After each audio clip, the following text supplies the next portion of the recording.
Last time on Book fell super behind on making videos and needed to catch up bad, I made some modern fantasy guys. This time on Book fell super behind on making videos and needed to catch up bad, I didn't do that. So for those of you who are new here, I made one of those comment and I'll make an OC memes that get passed around on social media pretty often, where people make comment chains and each comment gets to pick a different aspect of that design. I collected 9 chains, split those 9 chains into 3 groups of 3, and now I'm designing them. This week we're working on the second group of 3, which is completely disconnected from the original group, by the way. You do not need to watch the original video to understand this one. I'd really appreciate it if you do, though. YouTube is a scary beast that I am currently trying to tame. So what I've done is taken the 3 chains for this video, decided what they have in common, figured out how these characters would work together, then I designed them. So I'll talk you through the design decisions I made and develop their characters a little bit. And the theme for this video is vaguely the late 1800s. Okay, so confession time. When I edited the first video, watching myself draw at that speed actually made me feel like physically ill. I think I'm a little photosensitive. And so to try and prevent myself from doing that zoom in, zoom out thing I love to do to navigate around the canvas, I decided to break out my new screen tablet that I got for Christmas. Only problem being that screen tablet is for my big, hefty, stationary computer that I can't use at college, so I don't actually have a license for Clip Studio Paint on it right now. So not only was I, in this video, drawing on a new kind of tablet, I was also drawing using Krita, a program that wasn't even out when I bought Clip Studio Paint. So, yeah, I was fighting for my life not understanding the drawing program and not having the muscle memory for the tablet, and I fear it muddied the time period these characters take place in a bit. Despite appearances, I'm setting this cast during the time of adventuring and exploration and, like, wherever Tarzan takes place, which is, according to Google, like, roughly the Victorian era. But enough excuses! Let's get on to the first character!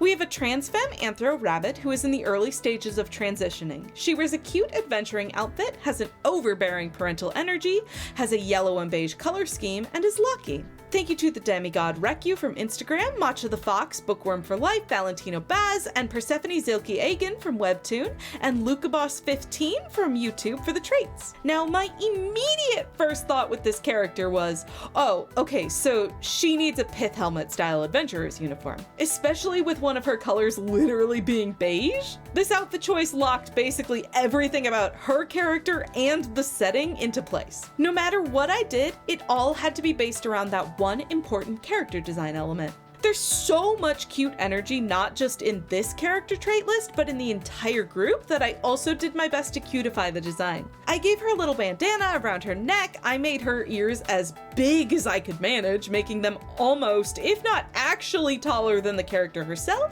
I really pulled all the cutest aspects of rabbit designs I could, giving her the classic rabbit front teeth and opting to tip her ears with big fluffy tufts of fur to match the tail, which I opted to draw as a cotton ball rather than a more realistic rabbit tail because cute. I didn't make too many changes to the basic adventurer's costume, but I did opt to have her tie off the bottom of her shirt rather than have it tucked in, to both mirror the bandana and also because it's just cuter than tucking in a shirt. And I did my best to work in the lucky aspect of the design by putting a few lucky trinkets on her outfit. My brain kept telling me to give her a rabbit's feet keychain on her belt loop, and I had to keep pausing, staring myself in the eyes and going, please think about how bad of an idea that would be, please. So, no. No wearing the dead taxidermy body parts of her own species allowed in this design. Instead, I drew clovers sprouting from all over her helmet and the cuffs of her shorts. And I gave her a horseshoe necklace to complete the look. Not too many accessories, but enough to give her some visual distinction from the classic adventurer. Our rabbit here loves to go on adventures. She's always on the go and hates staying in one place for too long. Her happy place is sleeping under the stars, and her unhappy place is staying in a building that is meant to stay standing for over a week. Her main trait is curiosity. She loves nature and is excited to find a new species to discover and maybe to catalog. I imagine she's not a very good artist, but she does her best to take detailed field notes with drawings in them while doing research. And it's in getting away from the rigid Victorian society that she was able to break down her worldviews and rigid social and class structures. As she explored the world, she found herself drawn away from her assigned gender at birth and more toward womanhood. With each new group of people she met on her travels, she kept making her introduction closer and closer to being a woman, until very recently she ran into our other two protagonists, with whom she feels that she is finally able to dump her old identity and live out her life as the woman she knows now for certain that she wants to be. And, you know, if that means exploring the world away from society until she's able to pass and reintegrate under a new identity, well, oh no, that would be just awful. To be forced to stay exploring the world and learning new things for months, maybe even years? That would be torture. Wink. Her name smacked me in the head as if the rabbit herself threw the word at me. Belle. Both fitting for the Victorian era, after all French is trendy right now, and an English woman would almost certainly have the trendy names at the forefront in her mind when choosing one, but also, she's yellow. Like, you know, like Belle. Bong! That's what she'd sound like if you shook her, I think. That's such a stupid joke. And next up, we have the design that locked this group into becoming just the cutest trio you'll ever see in your life. Our second character is a non-binary satyr who is anxious but stubborn, is super pink, wears full body pants, and is deaf. Thank you to Mystery Star 2, Ready Go Now, and to AMK Gal from YouTube, Valentino Baz and Matcha the Fox from Webtoon, and the Demigod Recu from Instagram for the suggestions. Also, for the second time in a row, a mysterious comment that wasn't there before has appeared. This one by I Put the Unctional and Functional. I'm so sorry. Apparently YouTube was just eating everyone's comments, and only just now that the character designs are done, spit them out. I'm so sorry. So this character needed to be just a little guy, just the littlest of little guys, just the teensiest of little guys, just the little... Honestly, the hardest part of this design was figuring out how the full body pants would work. Obviously they would need to cover the full body, but how does one do that? You can only pull pants up so far. In the end, I decided on giving the pants a waist about as tall as the pants themselves, which is held up over the character's shoulders by a belt, so it's clear that, even though they look like a jumpsuit at this point, they're still pants. Now this character, being deaf, needed to have their arms free so that they could use sign language, but adding armholes would be detrimental to our pants, so I opted to have the holes be messily cut out, to make it clear that they're not supposed to be there and that these are pants. It's very important that you know these are pants. You know they're pants, right? I also had the top of the pants come about halfway up the character's eyes to really emphasize the nervous personality they have. Now they can stare at you nervously and you will be even more worried about why they're doing that because you can't see any part of their expression below the pupil. Once the pants were complete, I realized they looked pretty plain, so I opted to bring in some flower patches. Because we're dealing with pretty naturey folks here, it felt right to have some floral imagery on the design to go with Belle's clovers. To really emphasize the cuteness of the character, I made their satyr parts really stylized. The bottoms of their legs are really chunky and cartoony, their ears stick up because the pants are pushing them upwards, and their horns aren't quite long enough to curl yet. Speaking of curls, I made sure that they had curly hair. I'm not sure what it is about satyrs, but they feel legally obligated to have curly hair in my mind. The comment chain called for them to be super pink, and since I didn't have many details to work with, I opted to make their hair and fur a bright bubblegum pink. Then I made sure the pants were a duller, darker pink so as to not draw the eye away from the face, and I settled on a yellow for the metallic parts and the character's eyes. So when I needed a third color to give the flower patches some variety, I figured why not and pulled in a blue to give them a proper primary color scheme. Now, this character is nervous and stubborn, which is a really interesting dichotomy. I'm interpreting that to mean that while they don't like to speak up for themselves, if they don't want to do something, they will make themselves a pain in the ass to to deal with. Dragging their feet while walking to a function they don't want to attend, maybe sometimes even sitting down and refusing to budge for any reason. They're super shy around new people and will go and hide behind someone or something, peering out with big saucer eyes until they feel comfortable to re-emerge. However, when they're comfortable with someone, they could be a snarky little pain in the ass. Eye-rolling and annoyed sighs are their most common subtle ways to show that they don't like something that has been expressed or proposed. That being said, if the person they're being rude to approaches the situation with kindness rather than arguing, they break down into terrified tears and start furiously apologizing, feeling horrible for what they've done to their friend. Just like with Belle, the name Penny stuck out to me for our little satyr. They're not exactly coppery, but Penny does have both the P and the N of pink in it, and it's also a cute name for someone who has pigtails and cartoony flowers on their clothes, so I think Penny is the perfect name, despite them not being orange. And finally, we have our third character,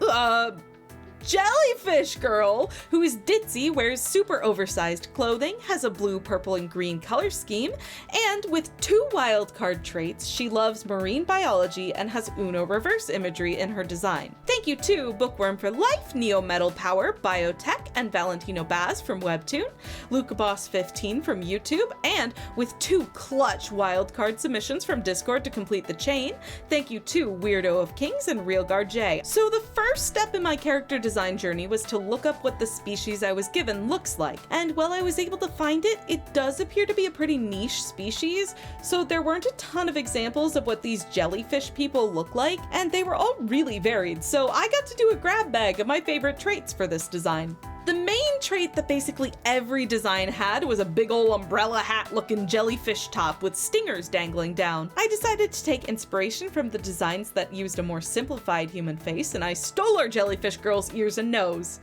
The hairstyle I gave her was actually entirely inspired by the pose I wanted to draw her in. I had this idea of a pose where the character is putting her hands to her cheeks, but catching large jellyfish tendrils in her palms as she does so, and I was thinking about how cute it would be, so despite none of the references I was looking at having hair, I still gave her hair, but it's more like sea anemone stalks rather than individual strands so that she looks like a jellyfish. And with her ditzy personality and Uno reverse imagery being in the trait list, I could see her liking fashion that is a little bit more immature and young looking, so I thought it'd be really cute if she tied her jellyfish tendrils into big long pigtails. And her little jellyfish cap is based off of a moon jelly because that's the quintessential jellyfish right there.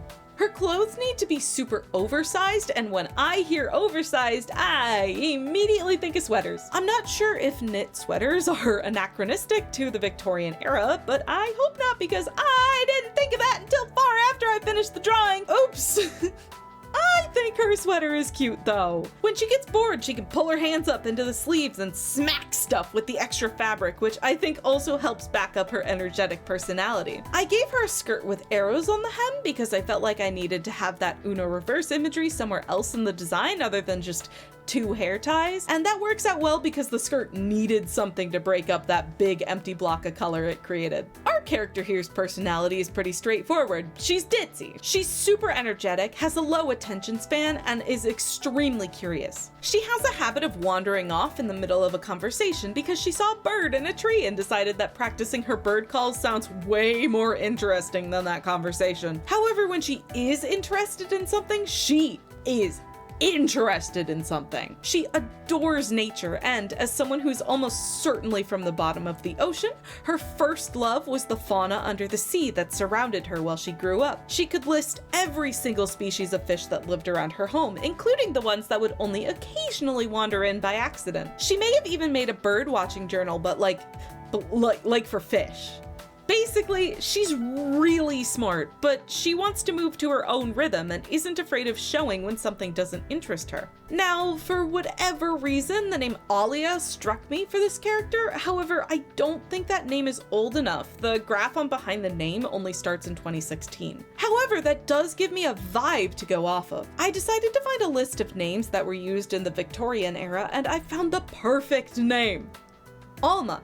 It has that all sound I was looking for, and it's not much longer than Alia. It's a snappy name, and it means young woman in Hebrew. For a super feminine, youthful, and energetic jellyfish girl, Yeah, that's her name. We found her name, Alma.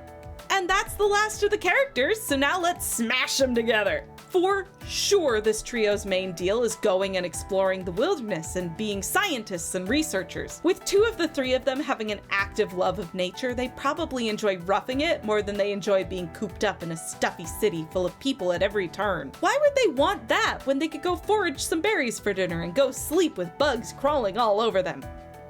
Clearly, I relate.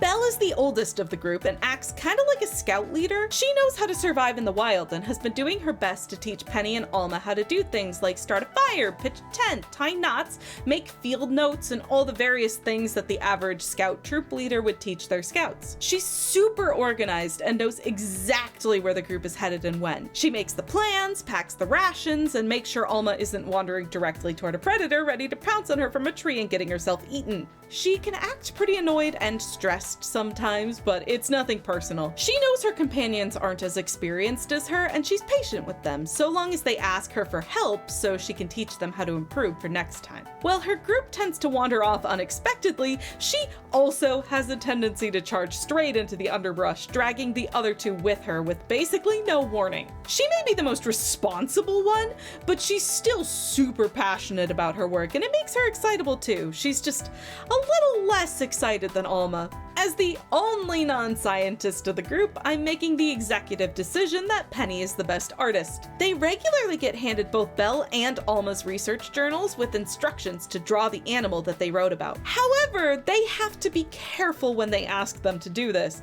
because while Penny is happy to draw for them, they will not be moved until they're done with their drawing. They'll sit down wherever they can see the creature best, and shaking them only makes their drawing take longer instead of convincing them to stand up. Penny is here to do a good and thorough job, and they will do nothing less. Well, Belle already knew a lot of sign language and was just a little rusty when she first met Penny. Alma came from under the sea, where even if she did know sign language, there's no way it would have been the same language as the one on the surface. Alma is eager to learn though, and Belle and Penny have been teaching her on and off during their travels. And Alma is so excited about being able to gossip properly with Penny. Being an animal researcher, Belle finds bird calls fascinating and has been experimenting with transcribing the calls into sign language, like some kind of strange interpretive dance or something. It's like movements that feel the way the birds sound. It's clunky, and sometimes she accidentally stumbles into a real word that makes Penny laugh at her, but they appreciate the effort. And sometimes they sneak Belle's notes out to draw the translations into the entries for each bird. And also to doodle flowers in every free corner of the book. They love to doodle flowers in every free corner of the book, and it drives Belle nuts. Not as much as Alma drives her nuts, though. Alma is the resident marine life expert of the group, but she finds marine life far more interesting than any of the research that Belle does. Alma regularly goes missing because she heard some water running through the trees and decided she wanted to stare directly into the water for a while. Sometimes she goes missing for hours, and while Penny and Belle are freaking out searching for her, she's just been playing with the fish in the local river and didn't know that they didn't know where she was. Belle has been seriously considering buying whistles for the team for incidents like this. The next time they return to civilization, that is, so it might be a few years before those whistles are acquired. Alma loves to talk too. She hates silence, and if the group is moving around, she will be talking the entire time. There's not much to gossip about, but somehow she never runs out of things to say. However, as a researcher herself, she knows when to shut up and let Belle do her studies, though whether or not she's still at camp when Belle returns is anyone's guess. And so we have our world's cutest adventuring party! A team full of energetic and relentlessly curious researchers who hate civilization and would rather just explore nature as long as they can. Genuinely, these chains were so adorable, like every single one of them, and I'm pretty happy with the cuteness level of these 3. I hope you like them too. If you want to help build them up by making headcanons, feel free and leave them in the comments too. I can't wait to see what you come up with. Thank you all so much for watching. This is the second of my 3 video series that I'm making in the span of 3 weeks to get this channel back on track, though I'm probably not going to post this video until July. This style of video is pretty easy, so if you liked it, absolutely let me know. I'd be happy to make more. I need to actually figure out an outro. So, yeah, I have a Patreon and a Discord if you'd like to join either. I'd really appreciate it. Those links are in the description. For the summer, I've been collecting footage for future videos on Twitch at BookFanGeek over there as well. And I have a webcomic. It's Power Pills basically everywhere you can get your webcomics. And again, thank you for watching. Like, comment, subscribe, and all the other YouTube things. Read more webcomics. And I'll see you next time. Bye!